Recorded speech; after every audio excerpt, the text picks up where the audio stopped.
तो सभी साथियों को नमस्कार, जोहार, राम राम। और झारखंड में आप देख ही रहे हैं कि किस तरह से एग्ज़ाम मतलब पेपर लीक की घटनाएं तो छोड़ दीजिए, झारखंड में नहीं, अगल बगल के सारे स्टेट में वो एक बहुत अच्छा आप देख रहे होंगे मीम्स चल रहा है कि जहाँ पेपर बीच में ही रुक जाए वो मध्य प्रदेश, जहाँ उत्तर पहले ही मिल जाए वो उत्तर प्रदेश, और जहाँ एग्ज़ाम से पहले ही सारा पेपर ही बाहर आ जाए तो वो बिहार हो गया। और हमारा झारखंड जहाँ पेपर ही ना हो, फॉर्म निकल के सरकार भूल जाए, वो हमारा झारखंड है। तो ये स्थिति है। लेकिन खैर इसी बीच में उम्मीद की किरण बोल सकते हैं। बड़ी ख़राब लगता है कभी कभी, सही बात में कहते हैं हम लोग कि पढ़ा भी रहे हैं, आप लोगों के साथ लगातार जुड़ते भी हैं, वो चेहरे में एक फेक स्माइल भी रहता है। लेकिन क्या होता है, एग्ज़ाम का कोई भरोसा ही नहीं होता है कि कौन सा एग्ज़ाम होगा, कौन सा एग्ज़ाम नहीं होगा, कब होगा। और हमको लगता है कि पिछला 2-3-4 साल से लगातार सारे एग्ज़ाम कहीं ना कहीं दलाइमा में लगा हुआ है। चाहे वो उत्पाद सिपाही का एग्ज़ाम हो, चाहे वो आपका स्पेशल ब्रांच का एग्ज़ाम हो, जेएसएससी सीजीएल तो भगवान भरोसे। अगर आप लोग रांची वाले लोग होंगे तो समझ ही रहे होंगे कि कांटा टोली का फ्लाईओवर भी बन गया। अब कम से कम जेएसएससी सीजीएल का हो जाना चाहिए। खैर एक नया वैकेंसी आया हुआ है और ये हाई कोर्ट ऑफ झारखंड का वैकेंसी है। कहाँ का वैकेंसी है? High court of Jharkhand. तो माननीय उच्च न्यायालय का ये वैकेंसी है, देखिए। और ये क्या चीज़ है? Vacancy position for the post of assistant and clerk in civil courts. तो ये उम्मीद करेंगे हम लोग, और ये थोड़ी सी अपना पॉजिटिविटी के साथ आगे बढ़ेंगे कि ये एग्ज़ाम हो और ये सही ढंग से जल्द हाई कोर्ट माननीय उच्च न्यायालय के द्वारा इसको कंडक्ट करा के कंप्लीट भी करवा दे। कम से कम कुछ तो उम्मीद की किरण जागेगी। खैर, तो क्या पोस्ट है यहाँ पर, एक बार ध्यान देने वाली बात है, ध्यान दीजिएगा आप लोग। Post of assistant and clerk in civil courts of the state of Jharkhand. Okay, तो इसमें कितना पोस्ट आया हुआ है देखिएगा। टोटल नंबर ऑफ पोस्ट है 410। टोटल नंबर ऑफ पोस्ट कितना है? 410, 410 पोस्ट है। और इस 410 पोस्ट में अलग अलग कैटेगरी का आपको दिया हुआ, देखिए। अनरिजर्व का 130, एससी का 58, एसटी का 143, बीसी 138, बीसी 214 एंड ईडब्ल्यूएस का 27। ओके, चलिए, इसमें आपका गेम्स एंड स्पोर्ट्स कोटा में भी एक है, और जो हॉरिजॉन्टल रिजर्वेशन मिलता है उसमें आपका स्पेशल एबल्ड के लिए भी 13 सीटें इस पे दिखाया गया है। आगे देखिए, एक बहुत ही अच्छा संकेत है, the total number of vacancy में इंक्रीज और डिक्रीज इन फ्यूचर। तो जनरली चांस ये रहता है कि वैकेंसी कम नहीं होती है, जब भी ऐसा सब क्लॉज जोड़ा जाता है तो वैकेंसी इंक्रीज होता है। और 410 पोस्ट अच्छा पोस्ट माना जाता है, कोई खराब पोस्ट यहाँ पे नहीं है।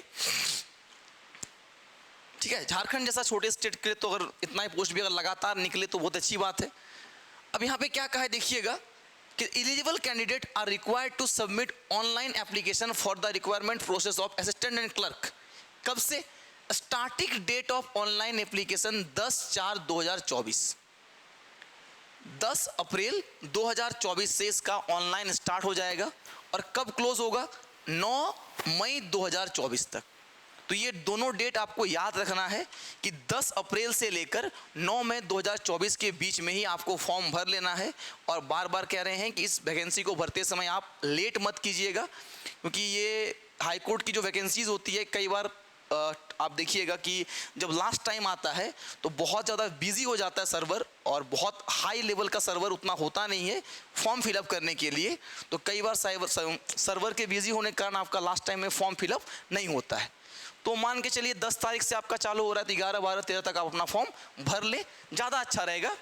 चलिए, मैं अप्रैल महीना में ही भर ले। अब देखिए आगे लिखा हुआ है, assistant and clerk for civil courts of the state of Jharkhand. Name of the post, ये पोस्ट कहाँ पे है आपका? असिस्टेंट या क्लर्क का है। किसके लिए? सिविल कोर्ट के लिए, झारखंड सिविल कोर्ट के लिए इसका निकाला गया है।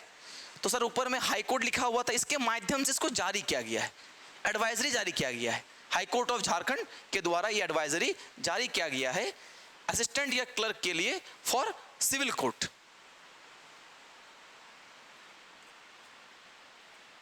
चलिए कहाँ चला गया? ये पे मैट्रिक्स लेवल 4 की ये वैकेंसी है। सैलरी बहुत जरूरी है, तो पे मैट्रिक्स लेवल देखिए 4 की वैकेंसी है। और इसका क्राइटेरिया क्या है? तो एजुकेशन क्वालिफिकेशन में क्या कहा गया है? ग्रेजुएशन। और equivalent degree from a recognised university, यानी आप कह सकते हैं ग्रेजुएशन स्तरीय या ग्रेजुएशन के समकक्ष बीटेक वगैरह लोग भी भर सकते हैं, क्योंकि इक्विवेलेंट डिग्री में उसको मान ही लिया जाता है। तो आपका ग्रेजुएशन या उसके इक्विवेलेंट डिग्री आपके पास कम से कम होना चाहिए। साथ ही साथ knowledge of computer operation is essential, computer की साधारण जो बेसिक जानकारी है वो आपको होना ही होना चाहिए, क्योंकि आप असिस्टेंट या क्लर्क का काम कीजिएगा तो आपको कंप्यूटर पर बेसिक नॉलेज अनिवार्य रूप से चाहिए। तो इस बात को भी हम लोग ध्यान रखेंगे। और देखिए आगे क्या कहा गया है। तो दो बातें पता चला कि आपका 10 तारीख से 10 अप्रैल से चालू हो रहा है 9 मई तक, और ये सभी के लिए एलिजिबल है जो क्या हुआ है ग्रेजुएशन या उसके इक्विवेलेंट है। आगे देखिए यहाँ पे एक चीज देख लीजिएगा, candidate must have required minimum qualification before the last day of submission of online application. मतलब जो अपीयरिंग में है, जिनका रिजल्ट नहीं आया है, वो फॉर्म नहीं भर सकते हैं। लास्ट डेट ऑफ एग्जाम आपका ऑनलाइन एप्लीकेशन या ऑनलाइन सबमिशन से पहले तक आपके पास ग्रेजुएट या उसके समकक्ष का रिजल्ट होना चाहिए, तभी आप फॉर्म भर सकते हैं। अपीयरिंग वाले लोग नहीं भर सकते हैं। फिर देखिए थोड़ा सा क्लॉज है, इसको भी देख लीजिएगा। Candidate must be well acquainted with the computer application and must have knowledge of working on computers with sound knowledge of typing on computer. आपको कंप्यूटर की बेसिक जानकारी होनी चाहिए, मस्ट है, और थोड़ी बहुत आपको टाइपिंग भी होना चाहिए। मिनिमम टाइपिंग स्पीड देखिए यहाँ पर लिखा हुआ है 20 वर्ड पर मिनट। टाइपिंग बहुत ज़्यादा ना हो, कोई बड़ी बात नहीं है, 20 वर्ड पर मिनट ही चल सकता है, लेकिन कंप्यूटर का नॉलेज होना चाहिए। ओके चलिए, बाकी ये games and sports arts quota की बात कर रहा है, ये उतना ज़्यादा हमारे लिए काम की नहीं है। यहाँ पे एक चीज़ देखिएगा जरूरी, क्या जरूरी है, कैंडिडेट मस्ट बी 21 और above years of age but not more than the age of 35 years. मतलब मिनिमम आपका एज कितना होना चाहिए 21 और मैक्सिमम कितना होना चाहिए 35 इन जनरल कैटेगरी। फिर देखिए आपका EWS 37 years in BC1 and BC2 category, 30 years female unreserve category, वो सभी में EWS BC1 या BC2 में फीमेल के लिए कितना है 38, जनरल के मेल के लिए 35, और 40 ईयर्स किसके लिए ST एंड SC कैटेगरी के लिए, बोथ मेल और फीमेल के लिए। तो बेसिकली आप मिनिमम एज कटअप मान के चलिए 21 और मैक्सिमम एज कटअप 35। BC1 और BC2 कैटेगरी के लिए आपका कितना दिया हुआ है 37, और फीमेल के लिए आपका अनरिजर्व हो चाहे BC1 या BC2 हो 38 दिया हुआ है। ओके चलिए आगे समझते हैं। इसका कटअप डेट कब तय होगा? कटअप डेट आपका रखा गया 1 जनवरी 2024, 1/1/2024, 1/1/2024 तक आपका मिनिमम एज या तो 21 ईयर या मैक्सिमम एज 35 ईयर तक रहेगा, तो आप जनरल कैटेगरी से भी ये फॉर्म फिल कर सकते हैं। ओके चलिए आगे सब क्लॉज दिया हुआ है फिजिकली एबल्ड लोगों के लिए, एक सर्विस के उनके लिए और क्या दिया जाएगा।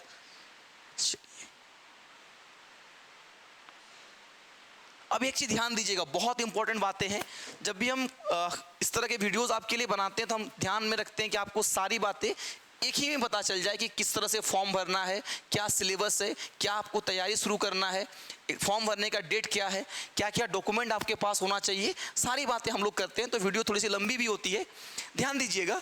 Candidate must fill only one online application, only one application for the post of assistant and clerk in civil court of state and Jharkhand. मतलब असिस्टेंट और क्लर्क के लिए आपको अलग अलग फॉर्म भरने का जरूरत नहीं है। आप क्या कीजिएगा, एक ही एप्लीकेशन भरिएगा, one application for the post of assistant clerk, assistant and clerk. ये नहीं कि असिस्टेंट के लिए अलग, क्लर्क के लिए भरने की जरूरत नहीं है, एक ही फॉर्म भरना है जिसमें आपको असिस्टेंट और क्लर्क का दोनों का आ जाएगा। चलिए डिसेबल्ड कैंडिडेट के वाले के लिए बताया गया कि 40% अगर आपके पास सर्टिफिकेट है तो आप इसके लिए एलिजिबल हैं डिसेबल्ड कैटेगरी में। चलिए इसके लिए टोटल टर्मिनोलॉजी बताया गया है, एक बार देख लीजिएगा आप लोग। खैर अब आगे अगर हम बात करें तो आप ध्यान दीजिएगा आप लोग, ये सब फॉर्म भरते समय आपको फोटो सिग्नेचर क्या रखना चाहिए, टोटल जानकारी दिया गया है।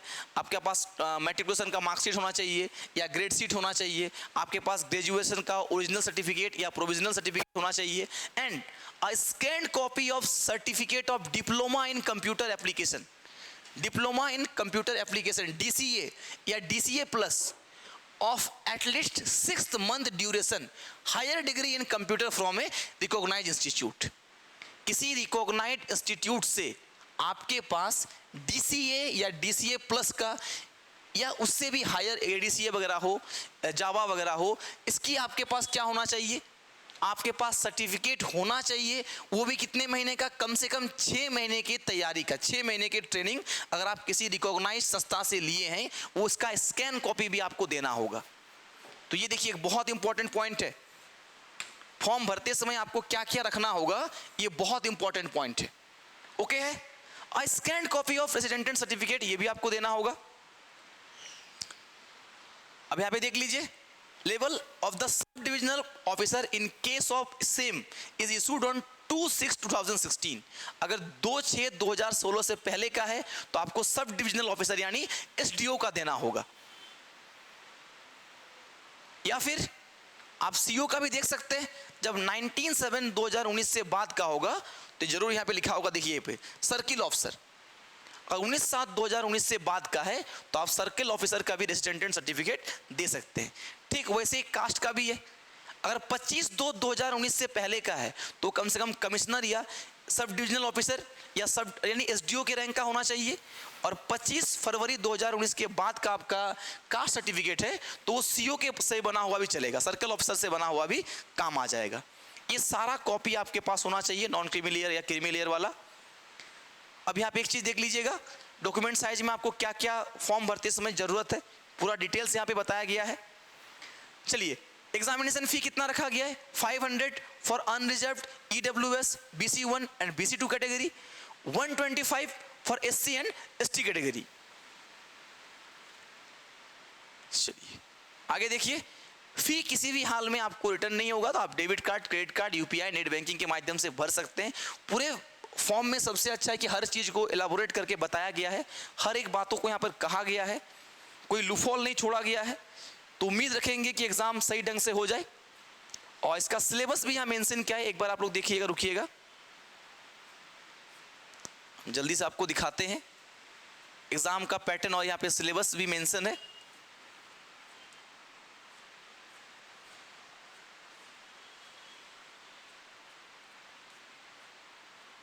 लगता है कि बाद में है क्या?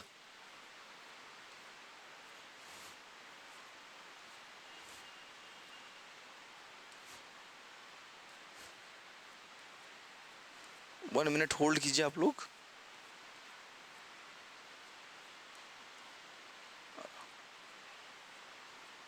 यस, हमने कहा था कि आपको सिलेबस को पूरा डिफाइन किया गया है। तो scheme of examination, syllabus and other details for the requirement of the post of assistant and clerk for civil court of state of Jharkhand. देखिए अभी हम सिलेबस को पूरा एलेबोरेट नहीं कर रहे, केवल हम बेसिक सिलेबस बता दे रहे हैं आपको। 90 मार्क्स का ये एग्जाम होगा, रिटन टेस्ट होगा, जिसमें आपको 2 आवर्स मिलेगा। मतलब ये मान के चलिए 90 क्वेश्चन भी आपके पास होंगे, आपको 2 घंटे का समय मिलेगा। फिर आपका कंप्यूटर टेस्ट होगा, क्वालिफाइंग नेचर का होगा, ये 5 मिनट का होगा।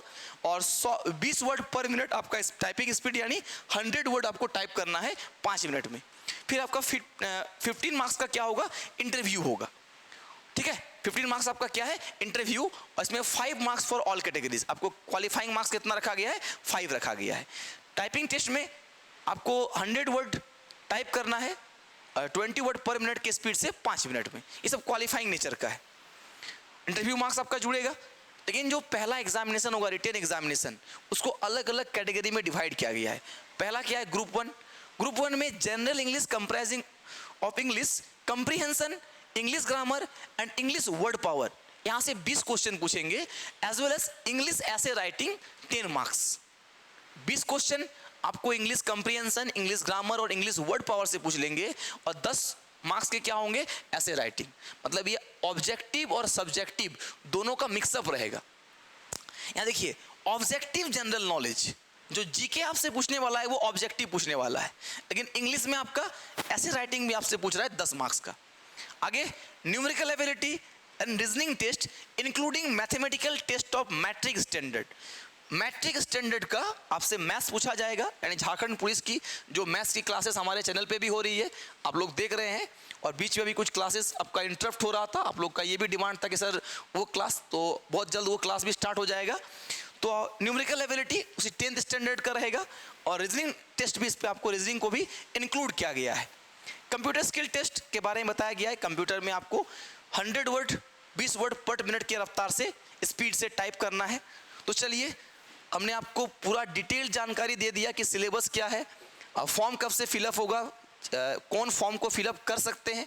तो सारे लोग वीडियो को अंत तक अगर आप लोग देखे होंगे तो सारे बातें आपका क्लियर हो गया होगा। तो इसी के साथ आज के वीडियो पे हम लोग विराम लगाते हैं और ये उम्मीद करते हैं, ये पॉजिटिविटी के साथ हम लोग यहाँ पे क्लास को ड्रॉप करते हैं कि ये एग्ज़ाम सही ढंग से हो और माननीय उच्च न्यायालय के गाइडेंस में हो रहा है। तो इसमें किसी प्रकार का मतलब हम लोग त्रुटि देखने को ना मिले।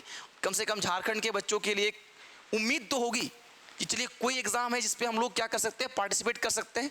तो सारे बच्चे जिनको जो एलिजिबल है फॉर्म फिलअप ज़रूर करना है, बहुत ज़्यादा नहीं है। अब कुछ होंगे जो इंग्लिश को देख के डर रहे होंगे, तो ऐसा भी नहीं है कि इंग्लिश बहुत ज़्यादा आपसे पूछ रहा है। 30 मार्क्स का इंग्लिश है और झारखंड के एग्ज़ाम में इंग्लिश नहीं रहता है।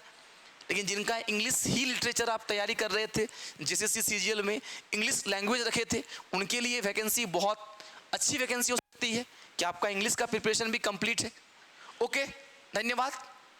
चलिए आज के लिए इतना ही। जोहार।